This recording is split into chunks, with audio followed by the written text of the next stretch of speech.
Former House Speaker Newt Gingrich is also in Myrtle Beach, South Carolina. Good morning, Mr. Speaker. Good morning, Charlie. You heard Jan Crawford, or you may have heard Jan Crawford say that you did well in last night's debate, but also time is running out. What has to happen to prevent Governor Romney from doing so well in South Carolina that he wraps it up? Well, I think two things, and I think last night helped with both of them. First, I think I have to prove that I'm a much better debater, much more capable of taking on Barack Obama and standing toe-to-toe with the president and getting across conservative values. And second, I have to convince the people who might like to vote for Santorum or might like to vote for Perry that, in fact, those would be wasted votes, that the only way they can get a conservative nominee is to vote for me on Saturday. If we can do those two things, convince wavering voters that I would be much better at defeating Barack Obama because I am so much more effective at communicating conservatism in a debate setting, and convince the conservative voters who right now might go to Perry or Santorum that the only way they can stop a moderate from winning is to vote for me. I think we'll win on Saturday. I think it's going to be a close run, but I think we may be able to pull it off. But if you don't do that and Romney wins, is it all over?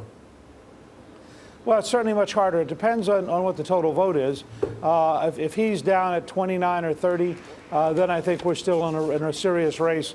If he gets up to 40 or 45, then, you have to be realistic about it. So I don't see any evidence yet of him doing that well. And I think last night, frankly, weakened him a little bit. And I think his refusal to release his income tax weakened him some. Even though he says he'll do it by April?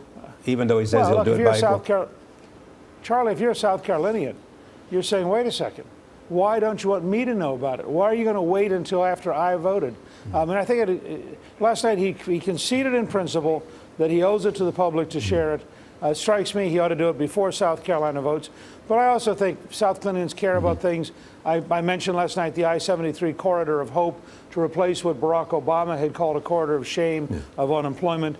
Very important in the Myrtle Beach area. And I've also talked about modernizing the port of Charleston. Very, very important to the economy of South Carolina.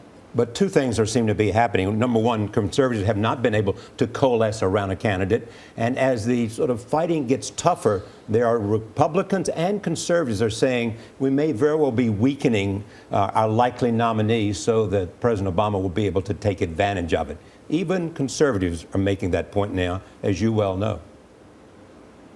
Well, I think actually that's pretty silly. Barack Obama is going to have $1 billion, the power of the White House, and the advantage of most support from the elite media. Whoever we nominate had better be able to stand there and win the debate on stage, because they're not going to be able to raise the kind of money Obama's going to have. Obama will be plenty tough no matter who we nominate. That person had better be battle-tested and seasoned and ready. This is the most important election of my lifetime, and defeating Barack Obama is vital for the future of this country. But the person who we need our best, toughest debater. That's but my as you know, biggest claim, I think, to be the nominee. Yeah, the person who made that was Senator Jim DeMint from South Carolina. Well, I'm just saying I think that Obama's going to be plenty tough.